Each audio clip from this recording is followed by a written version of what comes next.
if they can't get Putin to the table voluntarily in a consequential manner, then they will force him. And that would mean considerably more effective sanctions against the Russians. That would mean increased military assistance to the Ukrainians. Ukraine has done a pretty good job in defending against Russia's offense, which has been going on for a better part of a year. They haven't made anywhere near the operational gains they wanted, but they have been, some small tactical gains during that time frame. They've inflicted enormous casualties on the Russians. The last 2 months, 48,000 each month, December and January. Prior to that, Russians averaged about 30,000 casualties a month, except for October. It was 57,000. They're losing somewhere in the neighborhood of 125 to 150 tanks a month, able to replace only 25 to 30. But the Ukrainians have also taken serious casualties, about half of what the Russians have taken. And certainly Russia has stepped up the air campaign against Ukraine's energy infrastructure throughout the country. They have also managed to drive the Russian Navy out of the Black Sea by destroying or severely damaging 28 Russian naval vessels. So overall, the Ukrainians do not have the offensive capability to retake any territory of consequence. So effectively, and what that means for a deal is if the US says you have to take a deal, more or less that's true, isn't it? The Ukrainians have to take that deal. I think on the surface of it, you're absolutely right. But also, the Ukrainians are very determined, very tough, as you know, and they they clearly do not want to take a lousy deal. Despite all the hype around this, I don't think the United States is going to force that on them. Really?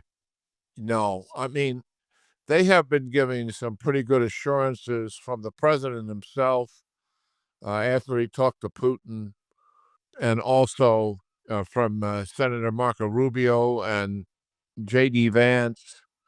I think the situation with the U.S.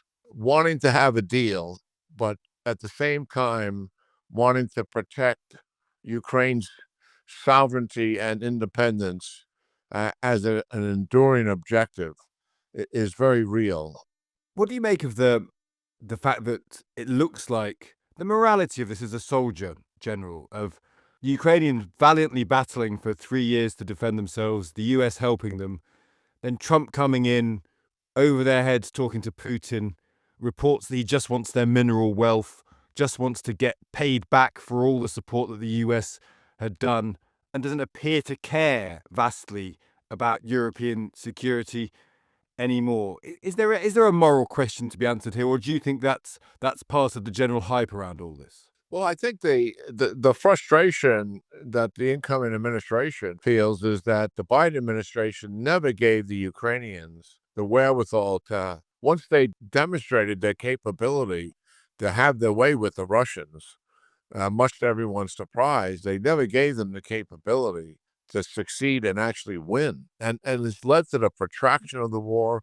I think it's led to considerably more casualties, as a result of it. I put that moral burden squarely on the Biden administration.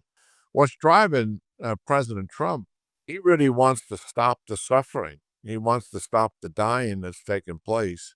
That's his motivation. The signs, though, that are being read in Europe is that he's giving Putin what Putin wants. He's basically saying Ukraine doesn't have to join NATO. He's saying there will be no Article 5 response if other NATO countries get involved in the peacekeeping force. The idea that is seen in Europe is that Trump is effectively washing his hands of Ukraine. He's washing his hands of the post-war contract. Yeah, I understand that. But I don't have the same interpretation. I mean, you're reading into things that some of his people have said, but not him. I've spoken to him myself on this subject more than once. and all in the last few weeks, as a matter of fact, at some length.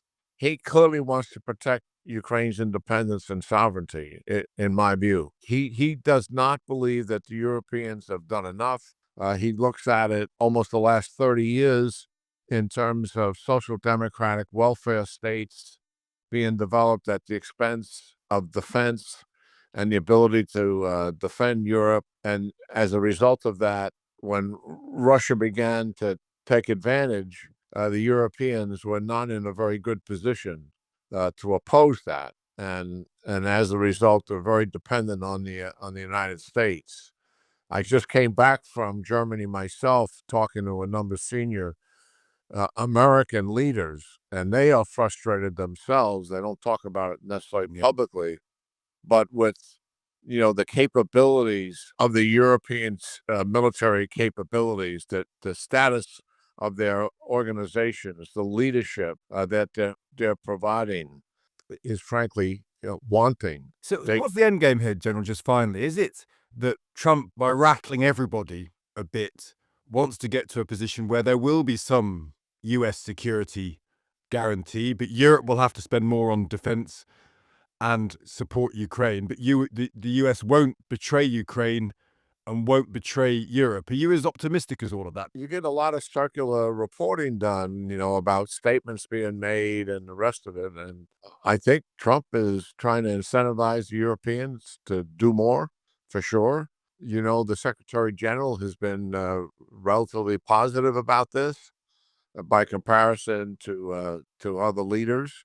I do think that the idea of military troops inside of Ukraine to help U.S. troops as part of NATO forces inside of Ukraine to help stabilize Ukraine's future security is not off the table. Including the US side of that? Yeah, the U.S. side of that. And J.D. Vance, the vice president, has said as much. And I know full well that he and the president, have discussed this. So, yes, I understand the pessimism surrounding it, and I know why.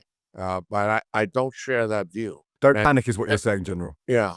And what's happening now is, the negotiators, Rubio, Walsh, and Witkoff, they're talking to the Russians. And what they're trying to determine, is Putin really serious about trying to reach some kind of an agreement, or is he just playing Trump?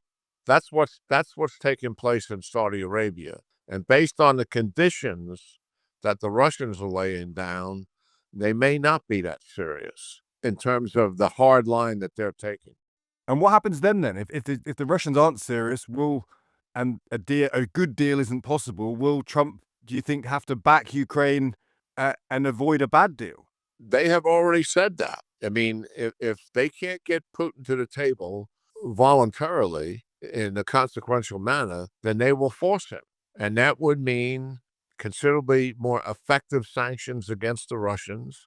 That would mean increased military assistance to the Ukrainians. Every indication I have is they're prepared to do that, as opposed to what some people think they would do, is just walk away. Adam Bolton is Times Radio presenter, great expert on geopolitics for us. Adam, morning to you. Good morning. It's really hard. Every day, we're doing a breakfast programme. We get up at 3 a.m. and we look at what Donald Trump has said overnight. And there's normally something that sets the agenda, sets the birds fluttering. You should never have started it, is what he said about Ukraine. But then we've had Keith Kellogg in Kyiv today already walking that back a little bit, saying, well, actually, there may be the possibility of security support for Ukraine. You heard the general there. How are we expected to deal with this? Trump saying things and us trying to understand what the actual reality is. Well, I think what you have to do is avoid wishful thinking. Trump is the president of the United States and the head of the US military. And frankly, what that general was saying was wishful thinking. I mean, you can take a line, if you like, and say, well, actually, Donald Trump doesn't matter. He just says these things to sort of soften everyone up, and that the real work is done by people like Marco Rubio and all the rest of it. Fact of the matter is if you've got the President of the United States effectively laying out his position according to the Russian playbook, saying, Ukraine were the aggressors and they caused the war because basically they didn't surrender to Putin on day one when he started taking Ukrainian territory. I think you've got to accept that that is the position of the United States, and that perhaps the window dressing is Kellogg, who, after all, Kellogg's supposed to be the main negotiator in this, but guess what? He wasn't in. Wasn't in Riyadh either. And we had a lot of talk, Adam, when Kellogg was appointed. I remember lots of sort of soft centrist dads coming to us saying, "Oh, Kellogg's a really good guy. He's a really sensible man. Don't worry, he's the one driving the bus." Yeah, exactly, and he's not. And the other point to bear in mind is, what are the Americans after in these negotiations? Do they really care about what happens in Ukraine? I think there's an emotional side that, stop the killing is an easy thing to say. But, the Americans had some of their financial people there. Russians had the head of their sovereign fund. They were already talking about dropping sanctions and what Russia and America could do together in terms of business and economics. And we've had this, quite extraordinary suggestion coming from Trump that Ukraine already owes him money, $500 billion. I mean, I think those people who are apologising for Trump and trying to explain it away really need to wake up to what's going on, and that would include your previous guest, A.M. Wilson. And where does that leave? The important thing is, where does that leave the British government? Yeah. Now, quite clearly, the British government does not want to be in a position of antagonising or criticising Trump prior to the visit to Washington next week. It's not clear whether Keir Starmer's going to go if there's another meeting of European leaders today. He probably won't. So he doesn't want to get over emotional about all this, but I think it is pretty clear that the British government and, frankly, what used to be the mainstream of the Conservative Party do see what's going on, and they realise that, the moment for hard choices has come, and that America is an unreliable ally, a vital one, but an unreliable one. But we don't hear that. Kate and I talk about this quite often on this programme, that it takes Tony Abbott, not in office, to come out and criticise Donald Trump. Ben Wallace, not in office, is willing to tweet about this. We've had any number of people with official titles, Kate, haven't we? And maybe this is just realpolitik, and we shouldn't, it'd be naive to expect otherwise. Well, they can't. I don't think right now they can't, because, it might be a good thing, but the worst possible thing would be either for Trump to say, "Don't bother, come," or for Starmer at this stage to say, "I don't want to go, come. I don't want to go. I don't want to meet this dreadful man." You can see in realpolitik, you can't possibly say that. There has to be some kind of connection. But I suspect that behind the scenes, people are really, trying to prepare their positions. And that early talk, it was no more than talk about British forces being involved in some kind of peacekeeping force, I think is quite deliberately an attempt to say we can still keep America engaged on the side of peace rather than the side of Russia, which is where Trump in his wilder flight seems to be going. Can we talk a little bit about what's going on domestically? Because we're in recess in Parliament, but if we weren't, we would have had PMQs today, and it could have been quite a moment. We've got another question mark about the CV of a cabinet minister, this time Johnny Reynolds, who in the past has said himself out loud that he was a solicitor. It was on his CV, and they've called that a mistake that it was listed there. Now, he was training to be a solicitor, but he left that training programme to become an MP. It's obviously the second cabinet minister that we've had this question about. Rachel Reeves is the first. Is this a problem for Keir Starmer, do you think? Yeah, I think it is a problem for Keir Starmer, not least because a hostile media will leap on this. People inflate their CVs. I'm quite sure previous cabinet ministers have inflated their CVs quite dramatically, or indeed, in the case of Kevin Badenoch, denying or not associating herself with things which she clearly said on social media in the past. So I think this goes on. But you're right, it would have been an awkward moment.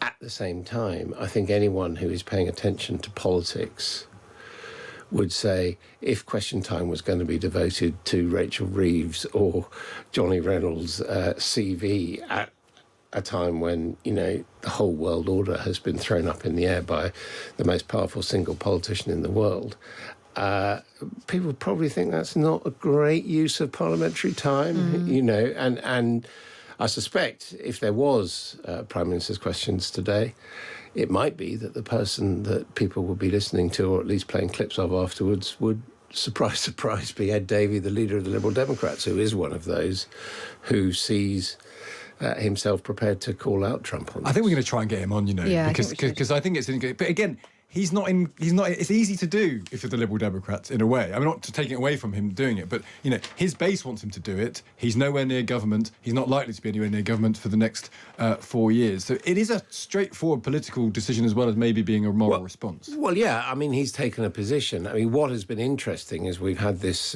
Conservative conference going on this week, the ARC, and we've had Kemi Badenoch, and we've had speaking there Nigel Farage. And guess what? They don't want to talk about the war. They want to talk about, They don't, do they? Having more babies or threat to a threat from woke to the future of Western civilization. They don't know which way to go on this Trump thing, because clearly a lot of their supporters would like them to say rah rah Trump, but then they're not even sure where that is, where the British public Could is. this make reform come unstuck? It's an interesting point, that, because I wonder whether the great caucus of British opinion is pretty pro-Ukrainian. It's pretty suspicious of Donald Trump. Well, it is. That's what the opinion polls are saying. And it's pretty proud of the British military even in intervening. All of those things are not what reform is saying. I wonder whether this could be a bit of a potential banana skin, which is why they're keeping away from it. Yeah, I think so, absolutely. And even friendship with Trump, is a bit of an issue. I mean, it's interesting that Nigel Farage, having boasted about that and saying he would be the bridge to Trump, he was in the B team at the inauguration and has not been talking about his good friend Trump since then. And I think he's an acute politician, that he knows that this is not necessarily the way to convince the public. That's so interesting. Adam Bolton, Times radio presenter with a brilliant show on a Sunday morning, if I might say so myself. Thank you very much for your take on the world's politics this morning. Nice to see you. Yeah, very well. It's lovely seeing the two of you together. It's really nice being back together. Please don't take her back.